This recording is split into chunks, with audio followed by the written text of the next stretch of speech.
नमस्कार, इन 24 न्यूज में आप सभी का स्वागत है। मैं हूं प्रदीप शर्मा। आइए एक नजर डालते हैं अब तक की 25 बड़ी खबरों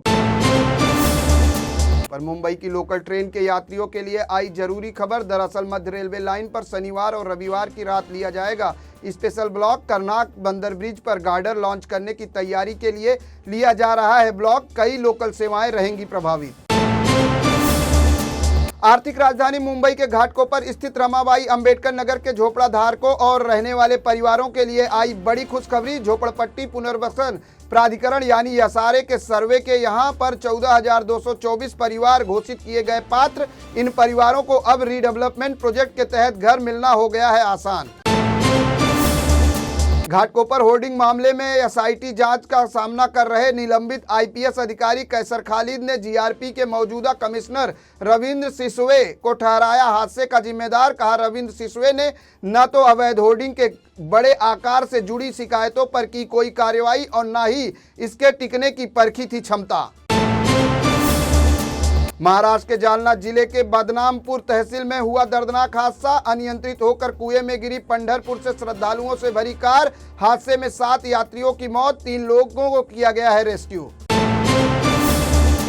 महाराष्ट्र विधानसभा चुनाव से पहले उद्धव ठाकरे के लिए आई बड़ी खुशखबरी। चुनाव आयोग ने उनकी पार्टी को चुनावी चंदा लेने की दी अनुमति। शिवसेना पार्टी का नाम और चुनाव चिन्ह धनुष बाण खोने के बाद उद्धव ठाकरे कर रहे थे वित्तीय संकट का सामना। हालांकि उद्धव ठाकरे ने लोकसभा चुनाव बिना किसी पार्टी फंड से लड़ा और वोटरों के आशीर्वाद के बल पर हासिल की प्रचंड जीत। शिवसेना यूबीटी के सांसद संजय राउत ने विधानसभा चुनाव को लेकर किया बड़ा दावा। कहा, कौन होगा महाविकास अघाड़ी का सीएम चेहरा, ये समूचे महाराष्ट्र को है मालूम। दरअसल संजय राउत ने इशारों में उद्धव ठाकरे को बताया महाविकास अघाड़ी का सीएम फेस। शिवसेना यूबीटी सांसद संजय राउत ने महाविकास अघाड़ी में सीट बंटवारे से पहले किया बड़ा दावा। कहा, शिवसेना यूबीटी का गढ़ है मुंबई, उसी के हिसाब से होगा सीटों का बंटवारा। दरअसल मुंबई की 36 में से 25 सीटों पर चुनाव लड़ने की तैयारी में है शिवसेना यूबीटी। विवादित आईएएस पूजा खेड़कर को पुणे पुलिस ने भेजा नोटिस। पूछताछ के लिए हाजिर रहने का दिया आदेश। दरअसल पूजा खेड़कर ने पुणे कलेक्टर पर लगाया था यौन उत्पीड़न का आरोप। मामले की जांच कर रही है पुलिस। मुंबई के घाटकोपर होर्डिंग हादसे के मामले में गिरफ्तार 47 साल के इंजीनियर को मिली जमानत। बॉम्बे हाई कोर्ट ने कहा, इंजीनियर है मुंबई का अस्थायी निवासी, इसलिए उसके भागने और न्याय से बचने की है संभावना कम। इंजीनियर ने ही 17 लोगों की जान लेने वाले होर्डिंग को किया था डिजाइन।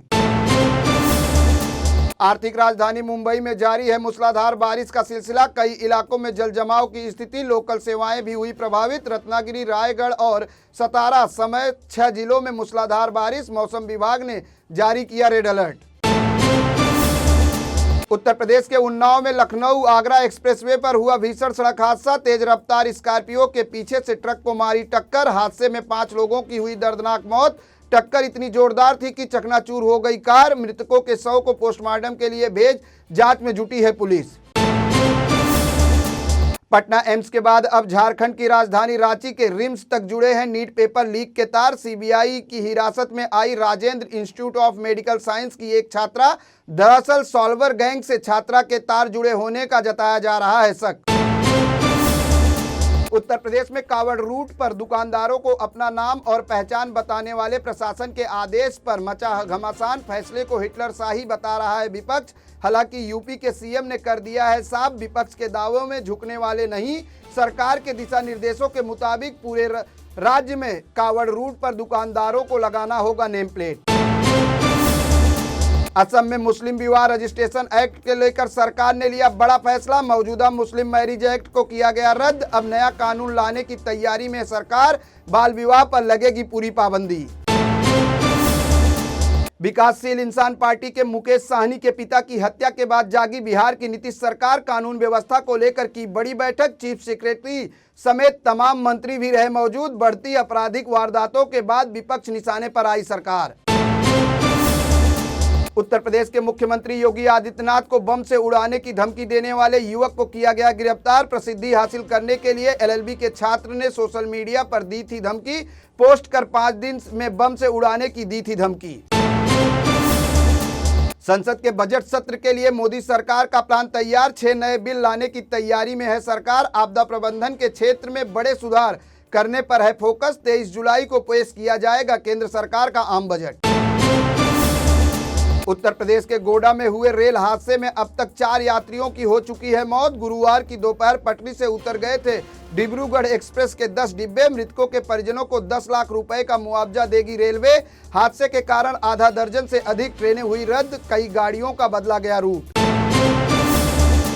देश में नहीं थम रहा है रेल हादसों का सिलसिला। बालसोर समेत पिछले 1 साल में हुए 3 बड़े रेल हादसों में 330 से अधिक लोगों ने गंवाई जान। गोंडा हादसे के बाद विपक्ष ने फिर की सरकार से कवच सिस्टम की मांग। उत्तर प्रदेश के देवरिया से आया हैरान कर देने वाला मामला। यहां एक ही घर में निकले 17 कोबरा सांप। रेस्क्यू करते करते मोहल्ले वालों के छूट गए पसीने।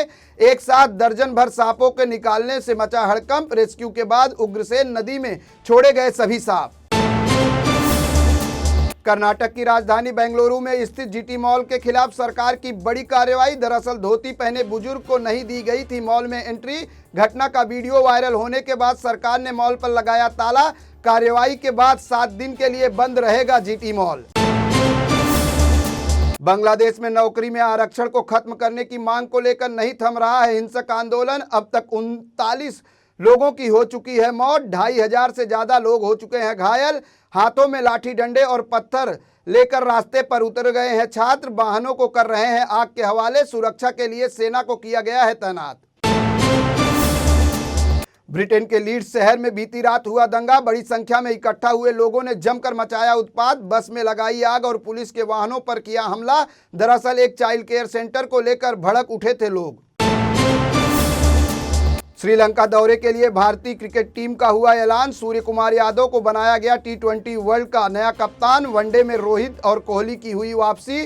गौतम गंभीर के हेड कोच बनाने के बाद पहली बार क्रिकेट खेलने उतरेगी टीम इंडिया। हार्दिक पांड्या को लगा झटका क्योंकि उन्हें उप कप्तानी से कर दिया गया है रिलीज। एक बार फिर सुर्खियों में आए टीम इंडिया के स्टार ऑलराउंडर हार्दिक पांड्या। भारत को T20 विश्व कप में जीत दिलाने में अहम भूमिका निभाने वाले हार्दिक पांड्या का उनकी पत्नी नताशा से हो चुका है तलाक। 4 साल बाद दोनों की राहें हुई अलग। नताशा को देनी पड़ सकती है 50% संपत्ति। रिपोर्ट्स के मुताबिक लगभग 95 करोड़ के मालिक हैं हार्दिक पांड्या।